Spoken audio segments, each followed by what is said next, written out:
The Senior Bowl now allowing juniors, there's a lot of underclassmen talent on the defensive side of the ball, and we're ranking them all on today's Renner Ranks. This is Renner Ranks, the ultimate NFL ranking show.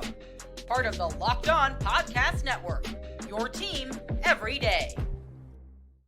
Into today's episode of Renner Ranks, your go-to daily ranks podcast, part of the Locked On Podcast Network, your team every day. Shout out to the everydayers out there for making Renner Ranks your first listen.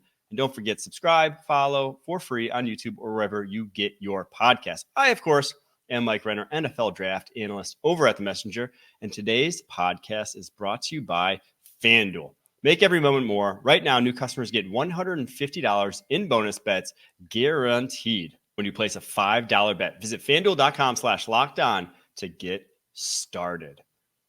I'm ready to get started. Because on today's episode, we're breaking down the defense. Offense was yesterday. If you haven't checked it out, you can check it out after. It doesn't matter. You can watch them in any order you want. Just watch them before Tuesday's practices kick off, or just watch them before you see any of the stuff going on Tuesday during practice. Let's get right into it, though. Defensive tackles, defensive line. Of all the defensive positions that are in Mobile, this one might have like the deepest amount of talent. I think there's also a couple guys at the top that could make their way in the first round, but there's just like a lot of guys I'm looking forward to seeing in this setting. Because again, to kind of give high level before I guess we get into these rankings, the most important positions down in Mobile are the ones you get the one-on-ones. So that's O-line, D-line, wide receiver, DB. That's where, in my opinion, you can glean the most from as an evaluator. Running back, linebacker, safety. Sometimes safeties in the one-on-ones, they hop in there, go against wide receivers. You can see some stuff there. But a lot of times, what they put on tape is what they put on tape. They go down there to basically kind of tick those boxes because you're not like tackling. So you're kind of doing the thing as a running back and a linebacker that is one of the most important skills to your job. So you don't get to know that aspect of them. Whereas wide receiver, DB, O-line, D-line, those are, watching them pass protect, watch them run routes, watch them cover, watch them rush the passer. Those are all exactly what they're going to have to do at the next level. So I think that's kind of how I would stack the valuableness of all this for each of the positions. And quarterback, I think, is valuable too, just to get them outside of their comfort zone in their scheme, see what they look like, see how they compare to their peers. So DT, I said, a lot of talent there and a position where it really helps with your evaluation, those multiple days of practice and the game.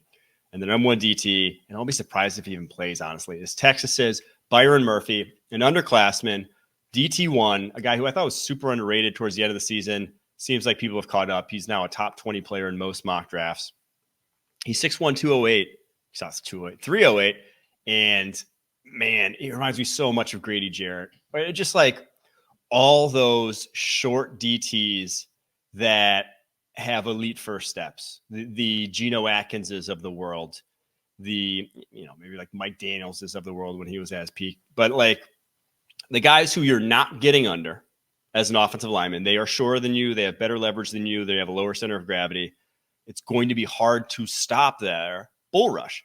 He not only has that filled out frame at 6'1", but my gosh, he might have the best first step in this DT class. He has truly an elite get off at that size. And with that combination, that's it. I mean, Geno Atkins made a living in the NFL purely getting into an offensive guard or center, shoulder pads, and just running. Just running into the backfield, treating them like a blocking sled. And you see that on Byron Murphy's tape all the time. So finished the season this year like an absolute house on fire. Gonna be a first rounder. And hopefully has some reps down there at the Senior Bowl. Hopefully. Fingers crossed. Number 2 on this list of DTs is no slouch himself, and it's his teammate there, T'Vondre Sweat, a guy who at midseason I had as DT1. Murphy obviously came on real strong. Really impressed me down the stretch, but T'Vondre Sweat's still pretty darn impressive what he did this year. Vastly different type of defensive tackle. You have the 6'1", 308 Byron Murphy. You have the 6'4", 362-pound T'Vondre Sweat with some of the longest arms in this DT class. And man, he's just so talented. He reminds me a lot of Linval Joseph, former Vikings defensive tackle. Kicked around a little bit after that, but that was when he was in his prime, was with the Minnesota Vikings. And that he just, one-on-one, he's too long and too strong and just too big, frankly, to be able to lock him up. He controls you. He's dictating where you go, not the other way around.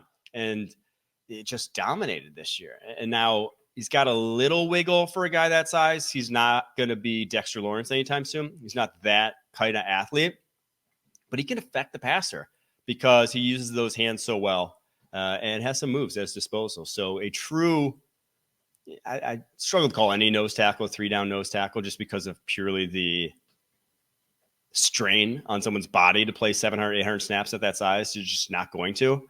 But a guy that on passing downs does not necessarily have to come off the field, I'll say.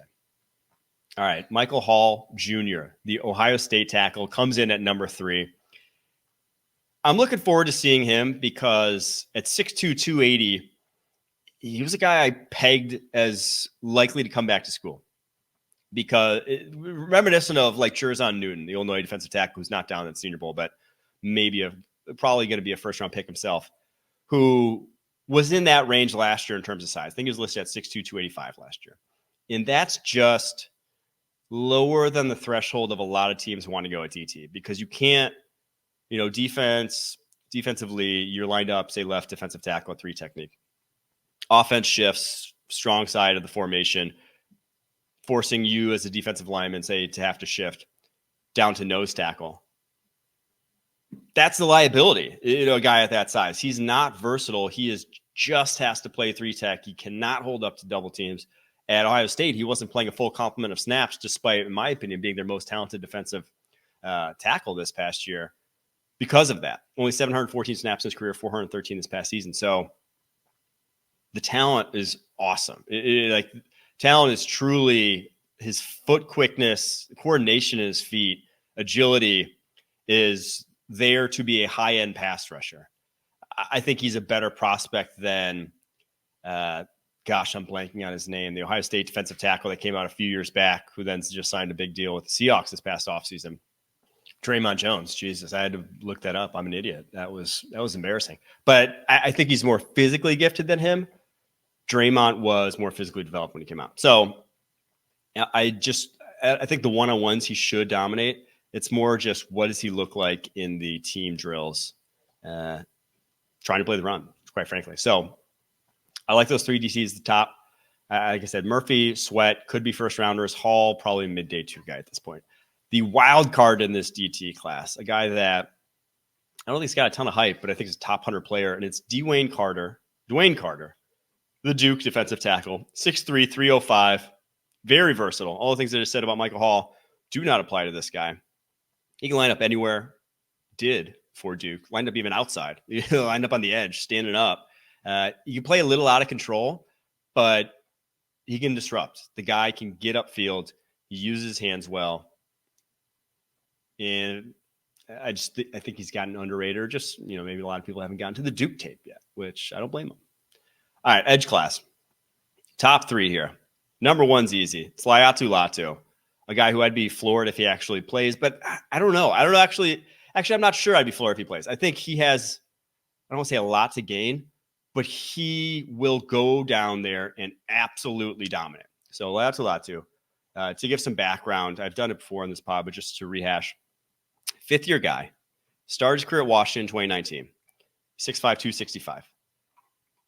Plays some snaps as a true freshman, has a neck injury the next spring. Washington's doctors do not clear him, forced to medically retire at Washington, transfers to UCLA where the doctors clear him, starts in 2022, has over 60 pressures, double-digit sacks, comes back this next season. I think, according to PFF, he broke the PFF pass rushing grade record. He's the most skilled pass rushing prospect I've seen at the collegiate level. And now some of that's obviously because he probably, full health, would have been in the NFL multiple years ago, right? Like he should never have been, or unfortunately, because of his circumstances, should not have been a 5th-year guy. So he's been seasoning, on the sidelines for years. That is just due to the injury that he had. And so when you watch him rush the passer, he looks like an NFL veteran. He has cross chop, ghost move, bull rush, swim, side scissors. It's truly all there. And now the difference between him and like a Will Anderson, when you're talking about, is that he's not that caliber athlete, but he's got really good bend, really good flexibility. Even if he's not super strong or explosive at that size, it reminds me almost of like DeMarcus Lawrence. DeMarcus Lawrence has never been mistaken for the most athletic defensive end, but DeMarcus Lawrence gets by in the fact that he is crafty, and Laiatu Latu can be that. And so I think he's one of the safest picks in this draft. And, barring full medical clearance, I'd be more than happy to draft this guy in the top 10. He's that good. And if he sees field down in the Senior Bowl, he'll put on a show. Number 2, Austin Booker, Kansas edge. For my money, the most underrated player right now at the Senior Bowl. He's 6'6", 245, and he was the single most surprising declaree in the entire draft. Just over 500 snaps his entire collegiate career this guy's played. Started his career in Minnesota, where he basically didn't play for the first 2 years there. 2 years in Minnesota, doesn't play, transfers to Kansas, and I don't know how this guy didn't see the field in Minnesota, truthfully, because he is so physically gifted. And I wrote in the article on the defense side that he reminds me of an article on the Messenger breaking down previewing all the offense defense. But I said he reminds me of Max Crosby coming out a little bit. I'm not saying he's going to be Max Crosby. But in that, Max Crosby looked like an NFL edge rusher. Looked like a high-end guy with his frame, with his movement skills, with how he used his hands, with how he kind of could the body control to get around off linemen. That looked like an NFL edge rusher, but he was rail thin, and none of his moves were consistent. Like he would deploy them, but he would not have a lot of success with them. Some of that being because he didn't have a lot of pop behind him either. That's Austin Booker. 6'6", 245 is a skinny edge. He has the frame to go into the 260 range if he wants to, which is, I think, how Max Crosby's developed since coming out as a skinny edge out of Eastern Michigan. He's a guy who declared early because obviously he gets a you watch his tape and you're like, this guy has the goods, but it's not quite there. So he probably got a day 2 sort of grade from the NFL Draft Advisory Committee and decides to come out. But man, this is a guy that if he had come back and had made kind of those changes in terms of like getting more consistent with his technique, in terms of adding play strength, you could have been a top 10 pick. Like if he stayed 5 years in college the way Tyree Wilson did, and now I'm not saying Tyree Wilson was a great pick or anything, but like he could have been a top 10 pick the way Tyree Wilson was. So a lot to gain here. A lot to gain for this guy down at the Senior Bowl. All right, number 3, Chris Braswell, Alabama edge. You obviously are familiar with, probably if you listen to this podcast, Dallas Turner, his teammate, who will go in the first round. His former teammate, Will Anderson, who was starting ahead of him for 3 seasons there because they were in the same recruiting class. This guy's a little different animal from the other two. Super high-end athlete. I think he's a multiple-time Bruce Feldman's Freaks List appearee. But he's more of an edge winner. Pure get to the edge, bend back to the QB. That's why he actually had more sacks this year, 10.5 than Dallas Turner did. Because at 6'3", 255, he plays the low game. Those guys play the high, long arms, let me win that way game. He plays the let me get underneath you. Let me get that rip to the edge, go back to the quarterback. And that's just kind of who he is. So I think he's more of a DPR, though. I didn't love what I saw from him in the running game. TBD on that. But edge 3 on this list, I'd imagine somewhere in the second round mix at this moment. The wild card in this edge class is none other than Javon Solomon, Troy edge rusher. Definitely undersized, 6'2", 245. But he kind of reminds me when I watch his tape, and he had 16 sacks this last year. When I watch his tape, he was just so productive. He was just dominant and relentless on tape. This guy gets after it. Javon Solomon reminds me a little bit of Trent Cole. And now, Trent Cole was 260, though. 6'2", same height, but 260. If he can get up into that range, I think he could be an every down player because that's just, he's got the balance to hang with 330 pounders. Even if he's a lot shorter than the guys going against, they can get his hands on him. He's so good at getting hands off of him and then contorting his body to shrink his strike zone, and that's why he puts up 16 sacks this past year. So I'm a big fan of his game, a guy that in the one-on-ones is going to really test. That's going to be a great test for a lot of these top prospect OTs. Hope they get some reps against him because he throws a lot at you. And like I said, hoping that we see his weight get upwards of 250 by then, even though he's listed at 245 at Troy. Before we get to the linebackers here, this podcast brought to you by BetterHelp.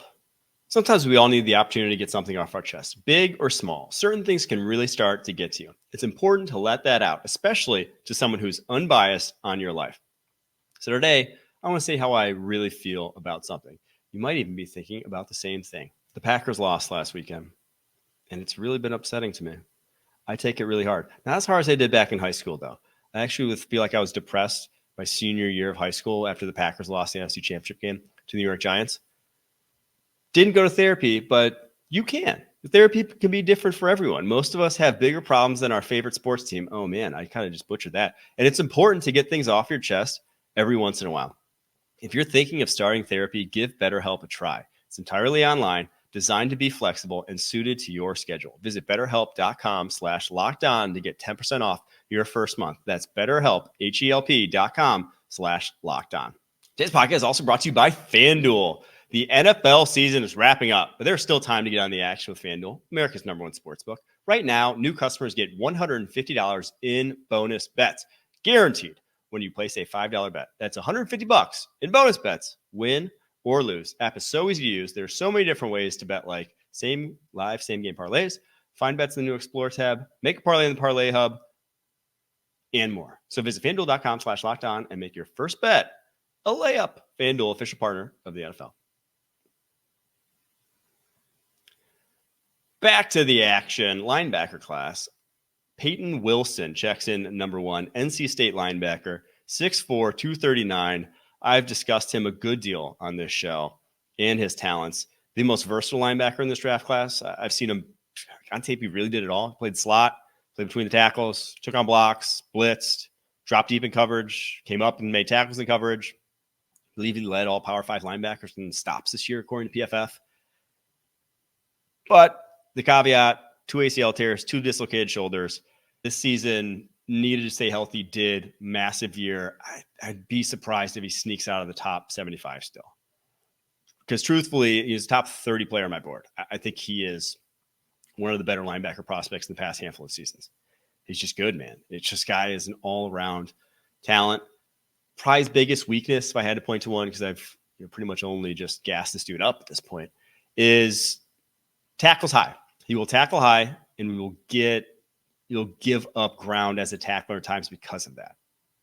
But he doesn't miss a ton of tackles, though. All right, number 2 on this list, Edefuan Olafosio, the Washington linebacker, a guy who was former walk-on, I believe, at Washington, way back when. I think he's a 6th-year guy coming out now. So on the older side, but it's because his career another guy whose career just got derailed by injuries. 6'1", 236. 2020 has a breakout season for Washington in like the 4 or 5 COVID games they had, and hasn't had a healthy season until this year. If you watch that national championship game, he had a pass breakup on a 4th down. That's just kind of who he is. He's super steady and a reliable off-ball linebacker. You're not going to see him making a lot of mistakes in terms of coverage assignments. He can get caught at the second level in the running game, but he's not going to be, completely out to lunch in that regard.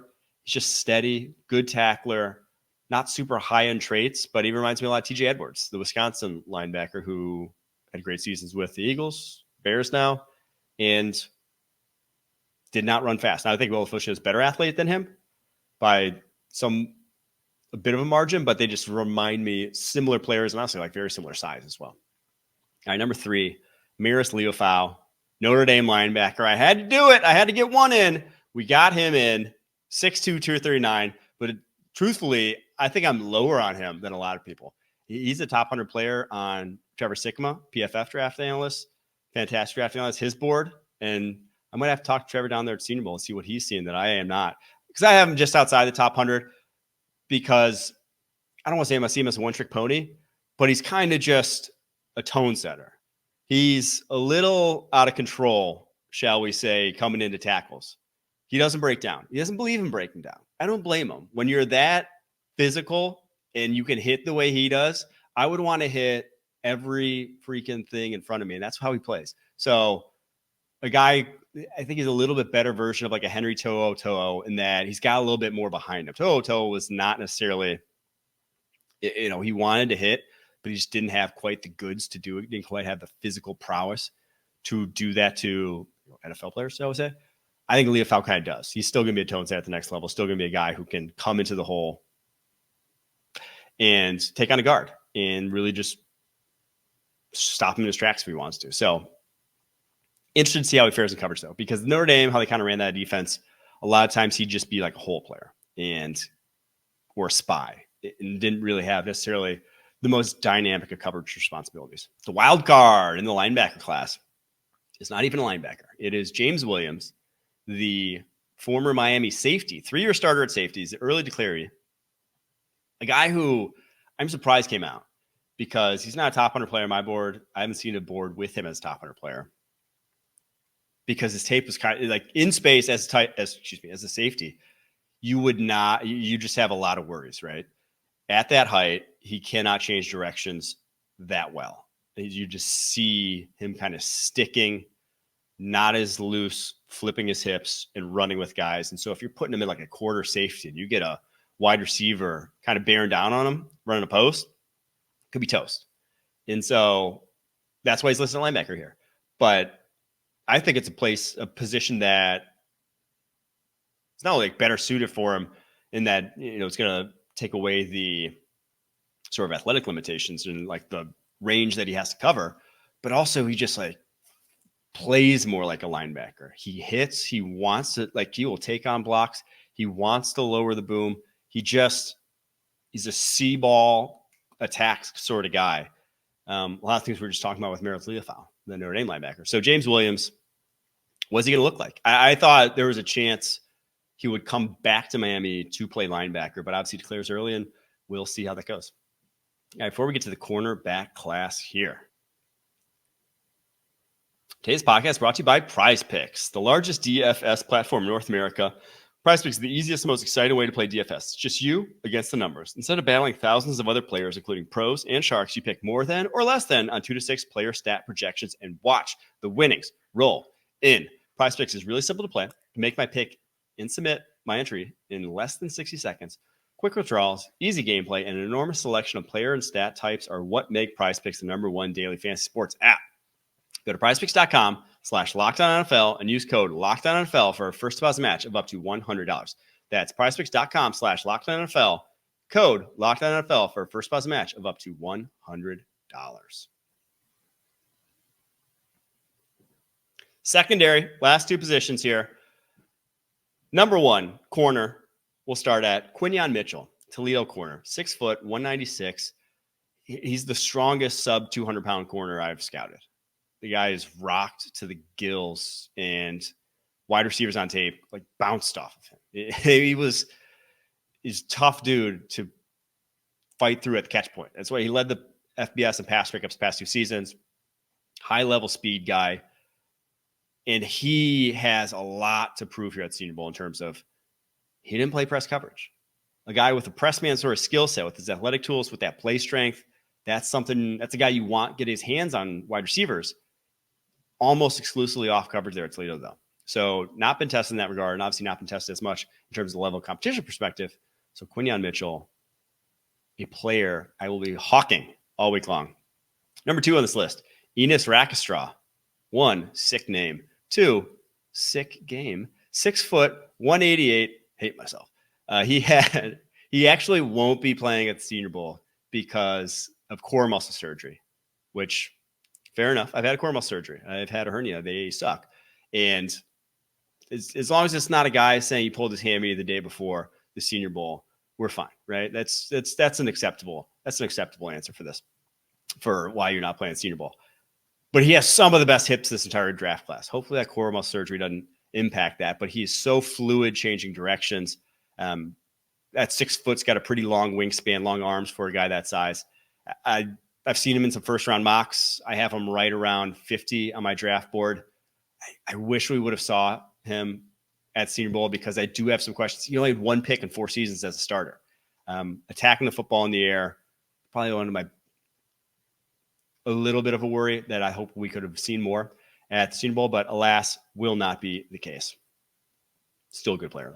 Number 3, Kalen King, Penn State cornerback, a guy who I never expected to be at the Senior Bowl. 1, because at the beginning of the year that juniors weren't allowed, and he's a junior.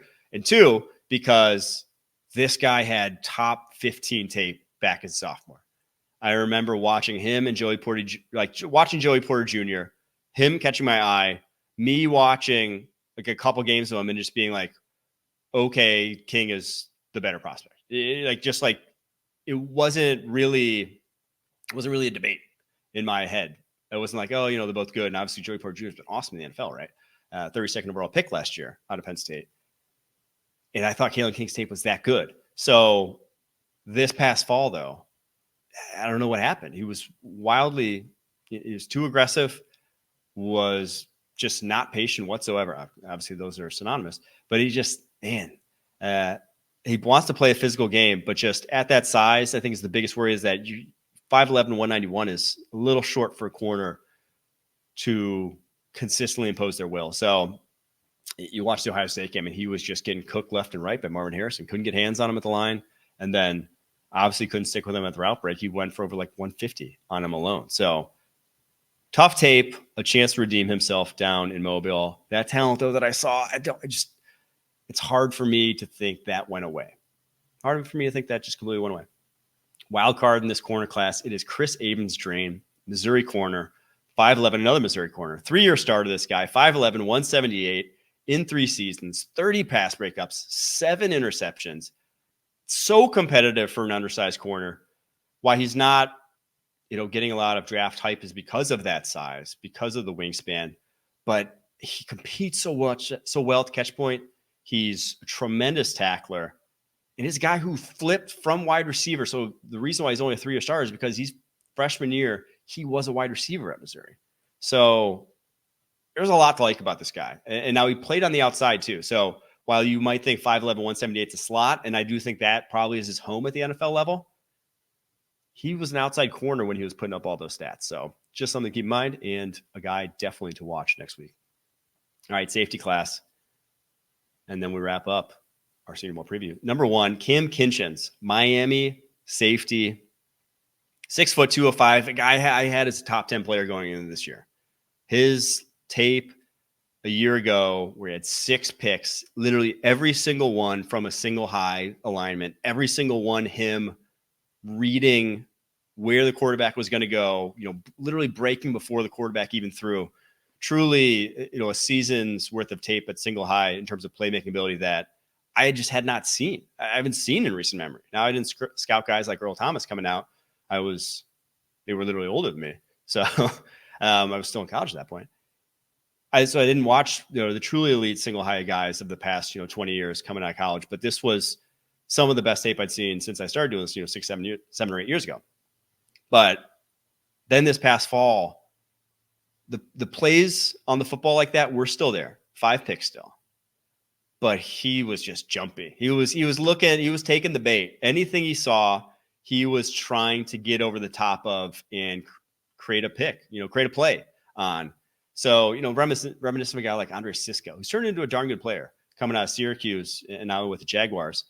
But just, you got to reel that in. He can't have that. I think he got eyes a little wide, seeing his draft stock, thinking he could be a top 10 pick, and it backfired a little bit on him. Still firmly a second round sort of guy in my mind. But he's a guy who could play his way up there because he's that talented. Maybe not the most consistent tackler, but he's the guy you'll think twice about going over the middle of the field on, for sure.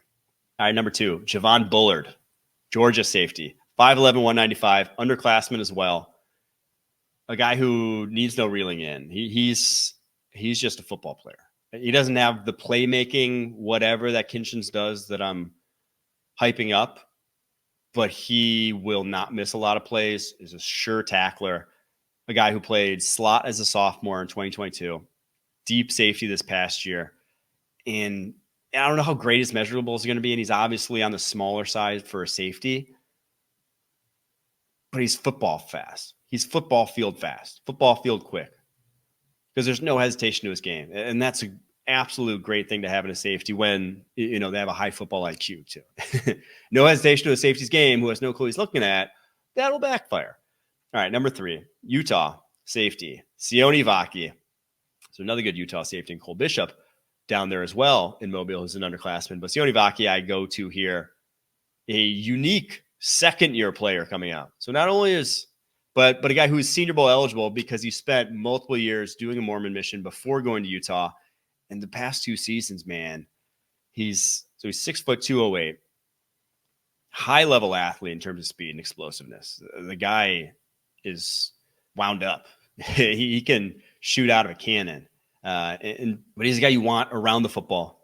Him closing ball carriers is blink of an eye, finishes with ferocity, won't give up any yardage, won't get bowled over himself as a tackler. He comes up and he sticks dudes, plays with great leverage as a tackler. It is one of the best, box safety, Jamal Adams-ish in the box, shall we say, in terms of how many plays he can make on the football and on ball carriers. But the wild thing about Sione Vaki, and I've obviously talked about this before, the guy played running back this past year, had like 150 rushing yards against Cal, had like 150 receiving yards against USC. It's just clowning, guys. If he had just called himself a running back, and I actually had his high school coach DM me and say his best position slot wide receiver, which I almost started dying laughing when I saw that, because he didn't play slot wide receiver. I mean, he played safety and then he moonlighted as running back. But this guy's saying his best position slot wide receiver. And you see him change direction this play against USC, where he just stops on a dime and goes the other way. I don't doubt that he could be an elite slot wide receiver at the NFL level. He's a guy that's just talented. I hope they put him on offense for a few plays down there at the Senior Bowl, because, again, he's only 2 years of college football and he's doing the things he's doing. I think the arrow's only pointed up for him. And like I said, his best position might not be on defense, even though I'm listening here with the safeties. Wild card of this draft class, it is another Georgia defensive back, and it's Tyke Smith, slot there, though. So I guess, that could be called a corner, could be called safety. I think it's closer skill set wise to safety than it is corner slot. But Tyke Smith is a slot. He's 5'10", 205. You're not playing him deep. You're not playing him on the outside. But he's a guy that can be one of those nickel base slots that basically functions as how a weak side linebacker used to function. He's so adept at playing around blocks because he's short, but he's not small. He's very strong. And he's been playing slot since 2019 at West Virginia, starting for them, transferred to Georgia, got banged up after transferring, but this past season was awesome, man. Ton of defensive stops. Will shut down wide receiver screens. Will shut down wide runs. Will add on as a blitzer as well. And, maybe he's not great one-on-one, but if you're a zone-heavy defense, this is a guy you want man in the slot for you. So there's your wild card of the safety class. And there's your defensive breakdown of the 2024 recent Senior Bowl. I'll be down there. I think Monday we're doing Shrine Bowl recap because the practices, a few practices will be over the weekend, so I'll do a recap. Grind all the tape, give a top performers from the weekend of practices, then do a daily top performers from the Senior Bowl all throughout next week. And then Friday will be the top performers for the week that was. So a lot of football being played for NFL draft prospects that we will be discussing next week. Hope you join us. Until then, you've listened to Renner Ranks, part of the Locked On Podcast Network, your team every day.